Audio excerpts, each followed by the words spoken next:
दो पौड़ी आपे कुदरत साज गए आपे करे विचार, एक खोटे एक खरे आपे परखणहार।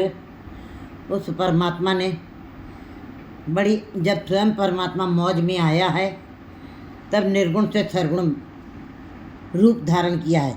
निर्गुण रूप जो उसका सूक्ष्म रूप है और सरगुण जो ये सारे कुदरत करके वस्या सोए वक्त कुदरत कुदरत हते कुदरत दिते कुदरत बहुत सार कुदरत पाताली आकाशी, ये जितना भी सब हमें पसारा दिखाई दे रहा पाताल में आकाश में धरती में जितना भी सब पसारा तो ईश्वर ने जब अपना सरगुण रूप फैलाया है तब अपने हुक्म से अपनी मर्यादा से उस कुदरत की रचना की है। जब परमात्मा ने आप ही ने आप साजियो आप ही ने रचो ना, उसने स्वयं माया बनाई और स्वयं ही इस माया का फैलाव स्वयं ही फैलाया है। आप एक कुदरत को सजाया है, संवारा है, सजा करके कितना सजाया है।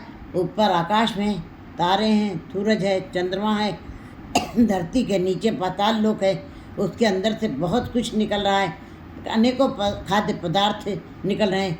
पहाड़ों को देखिए तो पहाड़ों के अंदर से भी बड़ी सारी दातें उसने दी हैं।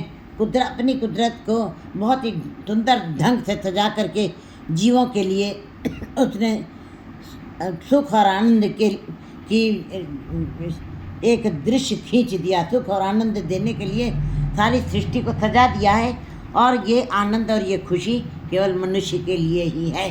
84 लाख जूनियों को बनाया जरूर है उसने, अपनी कुदरत को के अंदर 84 लाख जूनियाँ बनाई, लेकिन ये सब मनुष्य के लिए ही सब कुछ किया है। फिर मनुष्य के लिए कड़ा पहरा भी गुरु जी ने पहरा भी लिया बनाया है। आपे कुदरत साज के स्वयं ही उसने कुदरत अपनी सजाई है, किसी दूसरे से ये को जिम्मा नहीं दिया। वो स्वयं ही शरीक, उसका कोई शरीक नहीं है जिसको जिम्मा सोच करके दूसरा काम उससे करवाए और एक काम स्वयं करे। नहीं, वो बियो पूछ जो मतलब करे, जो कुछ करे तो आपे करे। उसने स्वयं ही सृष्टि बनाई है, सजाई है, कुदरत अपनी सजाई है और आपे करे विचार, और स्वयं ही उसका विचार भी करता है कैसे संभाल करनी है, कैसे उनका प्रबंध करना है, कैसे हर जीव के लिए खाने पीने का रहने का प्रबंध करना, ये सब उसकी अपनी चिंता है। तभी गुरु जी कहते हैं कि नानक चिंता मत करो, चिंता तिथि है जल में जंतु पायंती ना भी रोजी दे। कहते हैं वहाँ पर कोई रोजी नहीं है, लेकिन 42 लाख दुनिया वहाँ पर वो पानी में रह रही हैं। वहाँ पे कोई दुकान नहीं है, वहाँ पे कोई खेती नहीं है, वहाँ पे ना को कृष करे, जिया का आहार जी खाना उसने अपनी कुदरत ऐसी बनाई कि 84 लाख दुनिया बनाई और 42 लाख दुनिया पानी में ही डाल दी हैं। उसी के अंदर सारी क्रियाएँ करती, अर्थ करती है, अर्थ करती हैं और निरर्थ करती हैं। कहते हैं हर कुछ उसी के अंदर, बुरा अच्छा कार्य उसी के अंदर हो रहा है। और ये 42 लाख दुनिया के लिए कोई कार्य व्यवहार नहीं है, लेकिन जिया का आहार जी खाना, एक जीव दूसरे जीव को खाता है और एक करे, बस ये उसकी अपनी बनाई हुई कुदरत है, उसका हुक्म है। और 21 लाख जो दुनिया हैं वो आकाश में उड़ रही हैं और 21 लाख में पशु और मनुष्य ये पृथ्वी के ऊपर वास कर रहे हैं। उसने अपनी सृष्टि फिर इस प्रकार सजाई है, संभाली है और आप पे करे विचार। स्वयं उसका विचार करता है, स्वयं उसकी चिंता करता है, स्वयं उसकी संभाल करता है। और एक खोटे एक खरे उसने अपने ही हुक्म के अनुसार अनेक जीव बुरे विचारों वाले बना दिए हैं। जो जीहो मैले बाहरों निर्मल, बाहरों निर्मल जीहो तो मैले, तिन्नी जन्म जीव हारिया। उसने ऐसे भी जीव बनाए जो बाहर अंदर दोनों से ही मैले हैं। एक खोटे, ऐसे जीवों को खोटे की संज्ञा दी गई है जिनके अंदर का बोलना देखना सुनना सब बुरा ही होता है। ऐसे जीवों को मायावी जीव कहा जाता है, ऐसे जीवों को मनमुखी जीव कहा जाता है, ऐसे जीवों को विकारी जीव कहा जाता है, ऐसे जीवों को खोटे जीव कहा जाता है। एक खोटे एक खरे आपे परखणहार कौन, और एक ऐसे जीव भी बनाए हैं जो खरे हैं, जो शुद्ध हैं, जो निर्मल हैं, जो पवित्र हैं, जो सदा ही उसके दरबार में भी यहाँ पे भी खरे हैं, इस लोक में और परलोक में भी वो खरे ही रहेंगे। क्योंकि शुद्धता यही संसार में रहते हुए जो शुद्ध हैं वो परमात्मा के दरबार में भी शुद्ध होंगे। जो यहाँ पे गधे हैं वो वहाँ घोड़े नहीं बन सकते, वहाँ शुद्ध नहीं हो सकते। इसीलिए गुरु जी बता रहे एक खोटे एक खरे आप पे परखणहार। कौन खोटा है कौन खरा है ये स्वयं परख करेगा वो परमात्मा। वो दूसरे को जिम्मेदारी नहीं दी है कि तुम उसका इसका निर्णय करो, इसका रिजल्ट तुम बनाओ, नहीं। इसीलिए गुरु जी ने कहा कि गुरु द्वारे होए तो जी पाए थी। गुरु के दर में आने से ही इस बात की जानकारी होती है कि गुरुमुख कौन है, मनमुख कौन है। गुरु द्वारे होए तो जी पाए थी, एक द्वारे तो है अच्छा होती। इसीलिए गुरुद्वारे मंदिर मस्जिद बने हैं कि यहीं पे आकर के जीव की मैल उतरती है, विकारों की। गुरु द्वारे होए तो जी, एक द्वारे तो है अच्छा होती, यहाँ विकारों की मैल उतरती है। मैले हच्छे का विचार, आप कौन शुद्ध है, कौन अशुद्ध है, कौन खोटा है, कौन खरा है, आप वर्तायती।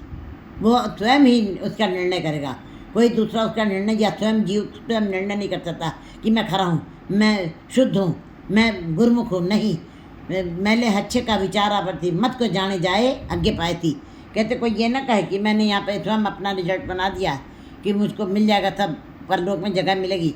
मैले हच्छे का विचार आ पड़ता थी, मत को जाने जागे जय कर्म कमाए तेहा हुई थी। कहते गुरु जी कहते जैसे तुम इस संसार में कर्म कर रहे हो, रिजल्ट वहाँ पे तुम्हारी श्वासों का हिसाब वहाँ पे हो रहा है, वही संस्कार बन रहे हैं। तो गुरु जी बता रहे हैं कि खोटे एक खरे आप। कईयों को मायावी जी बना दिया है, मूर्छित। मायावी माने मनमुखी जीव, जो मूर्छित हैं, जो अज्ञानी हैं, जो अपने मन को मुख रख के अहंकार वश होकर जो बात करते हैं, जो बिल्कुल जो सदा ही जिनका मन डोलता रहता है, जो खोटे रुपए की तरीके से होते हैं, वो कहीं भी नहीं रह। एक खरे, और कईयों को गुरमुख बना दिया, शुद्ध बना दिया, निर्मल बना दिया, पवित्र बना दिया है। ये हो निर्मल बाहरो निर्मल, बाहरो निर्मल जियो। तो मैंने कैसे वो निर्मल बन गए? सतगुरु ते करनी कमानी, जिन्होंने शब्द के साथ जुड़ करके नाम की कमाई की है, ऐसे जीवों को शुद्ध की संज्ञा दी है। आप ये परख कौन शुद्ध है, कौन अशुद्ध है, इसकी परख वो स्वयं करेगा, कोई दूसरे के ऊपर जिम्मेदारी नहीं डाली है। खरे खजाने पायन, बस यही पहचान है। खरे जैसे संसार में खोटे सिक्के, चाहे जितनी बार हम खोटे रुपए गड्डी में मिला के रख दें, मशीन में जाते सारी मशीन बाहर फेंक देती है, उन खोटे रुपयों को बाहर निकाल के रख देती है। इसी प्रकार बिल्कुल गुरु जी कह रहे हैं खरे खजाने पाइन। खरे रुपए जो हैं वो बैंक में तुरंत जमा हो जाते हैं, मशीन उनको बिल्कुल कभी बाहर नहीं निकलने देती है, अपने में स्वीकार कर लेती है। इसी प्रकार जो खरे हैं, जो निर्मल हैं अंदर और बाहर दोनों से, ऐसे गुरमुख जीव जो हैं वो खजाने में पड़ जाते परमात्मा के। खोटे सटिए बाहर बार, और खोटे एक बार नहीं, चाहे जितनी बार वो गुरमुख जीवों के साथ बैठ करके, बगला और हंस दोनों सफ़ेद हैं, दोनों एक जैसे नज़र आते हैं, लेकिन जब उनकी चाल पता चलती है, उनके उड़ने का ढंग पता लगता है। और बगला हमेशा डड्डा बालन गया, बगला जो है मनमुखी जीव की संज्ञा दी है उसको, वो सदा ही मैला खाता है। इसी प्रकार मनमुखी जीव माया में ही रह जाते हैं, संसार की चर्चा करते हैं, माया का ही विष्टा के में वास करते हैं। वो चाहे जितना भी हंस जो है कौवे को अपने तरीके से हंस बनाने की कोशिश करे, बहुत सारे मनमुखी जीवों को गुरमुख जीव बनाने की बड़ी सारी शिक्षा देते रहे, लेकिन अंत में गुरु जी बता रहे हैं कि हंस कभी कौवे को अपने तरीके से सफ़ेद नहीं कर सकता है, और ना कौवे के अंदर ये ताकत आ सकती है कि वो दूध और पानी को अलग कर सके, ना वो मानसरोवर का साथ पकड़ता है। इस प्रकार गुरु जी बता रहे हैं खोटे जो जीव हैं, जो बगले की तरीके से हैं, वे एक बार नहीं, वो खोटे सिक्के की तरह एक बार चाहे मिला के रख भी दिया जाए, एक बार नहीं हज़ारों बार मिला दिया जाए खरे सिक्कों के अंदर, उनको बाहर फेंक ही दिया जाएगा। जब भी परख होगी, जब ये उनकी परख की जाएगी, वो बाहर फेंके जाएंगे। खोटे सच्ची दरगे छुट्टियाँ है, किस आगे करे पुकार। और मायावी जीव उनको ही खोटे सिक्के कहा गया। खोटे जीव, मनमुखी जीव, मायावी जीव खोटे रुपए की तरीके से होते हैं, वो कहीं नहीं चलते हैं, उनकी वे स्थिर दिमाग नहीं होते, उनका मन डोलता रहता है।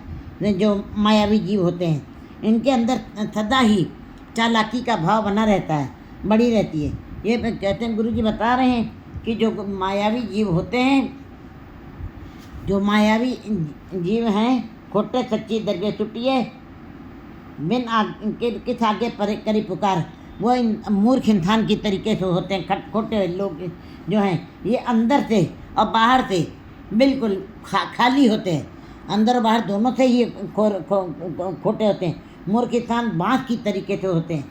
गुरु जी बता रहे हैं कि वाणी में कि खोटे सच्ची दरगाह छुट्टिए किस आगे कर। खोटे जीवों को परमात्मा की दरगाह में भी बाहर ही उठा के फेंक दिया जाएगा। उनके वे लाचार हो जाएंगे, वे मजबूर हो जाएंगे, किसके आगे पुकार करें, क्योंकि मनमुखी जीवों का कोई आसरा नहीं होता है।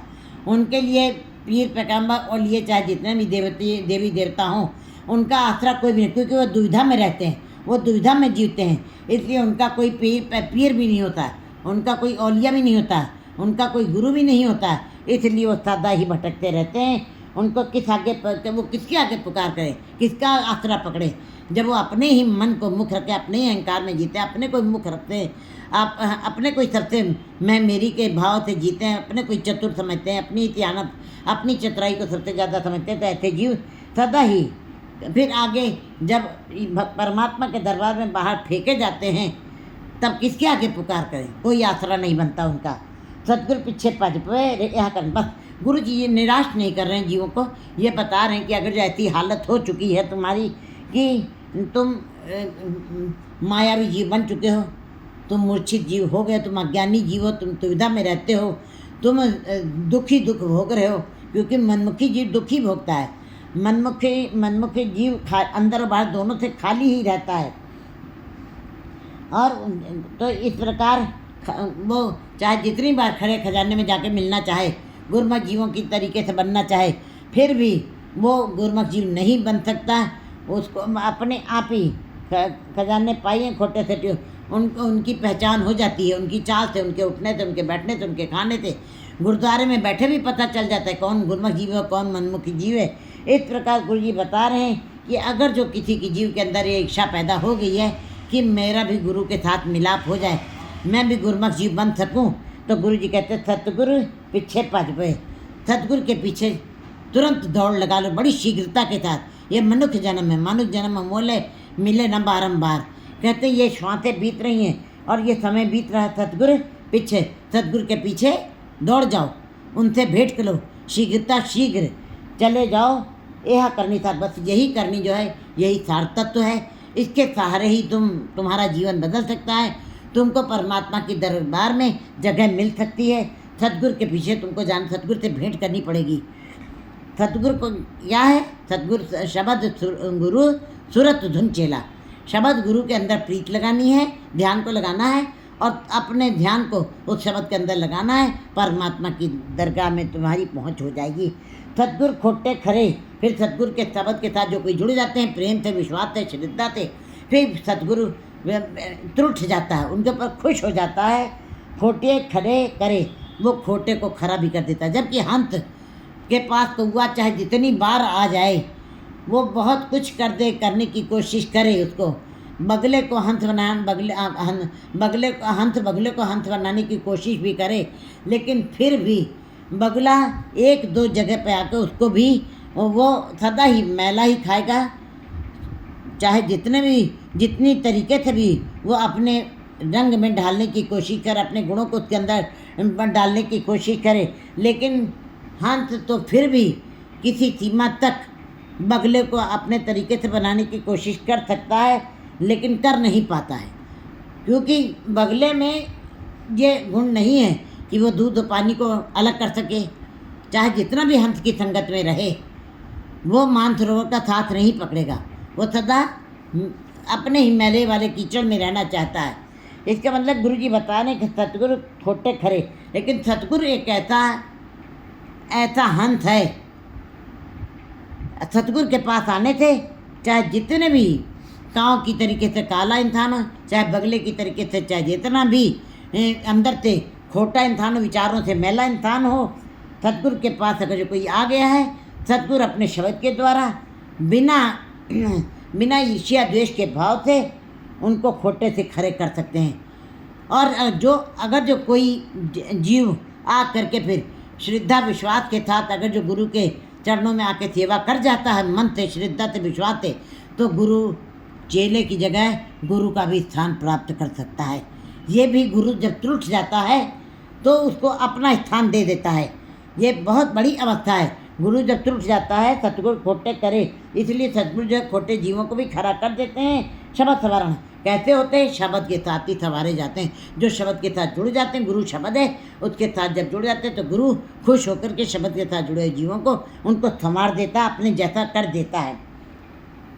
सच्ची दरगाह मनियन गुरु के प्रेम प्यार। फिर सच्ची दरगाह में उनको मान सम्मान मिलता है, इज्जत मिलती है, गुरु के प्रेम प्यार, क्योंकि गुरु के शब्द के साथ उन्होंने प्यार किया है, गुरु से भेंट की है और शब्द के साथ प्यार किया है। फिर उनको भी परमात्मा की दरबार में मान मिलता है। गुरु वैसे तो पारस के अंदर ये गुण है कि लोहा छू जाए तो पारस उसको सोना बना देता है, लेकिन गुरु के अंदर पारस से भी ऊंची अवस्था है।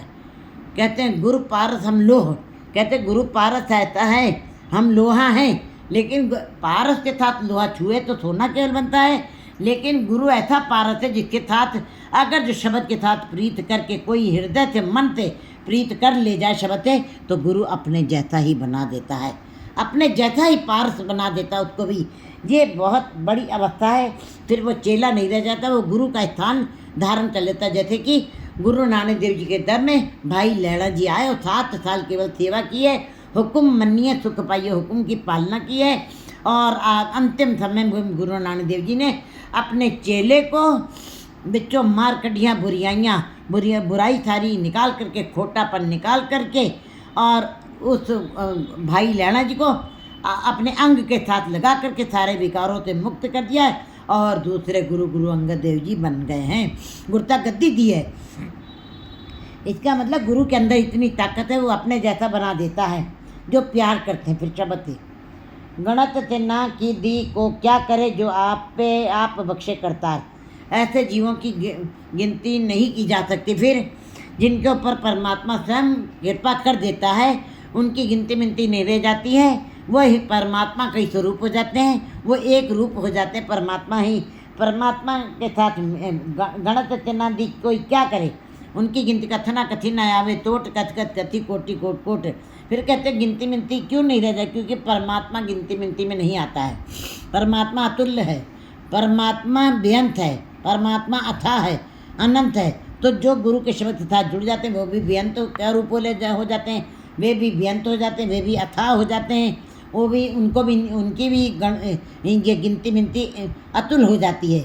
वे परमात्मा के जैसे उनका भी चीरा नहीं मापा जा सकता है।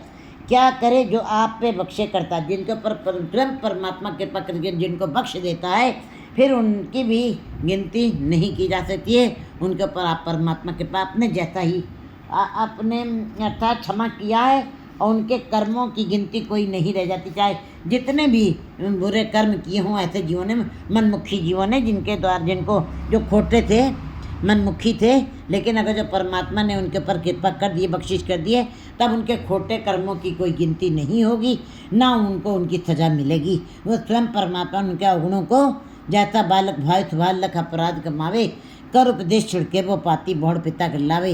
पिछले अवगुण बख्श लाए प्रभ आगे मार्ग पर, ऐसे जीवों को फिर अपनी कृपा कर देता वो।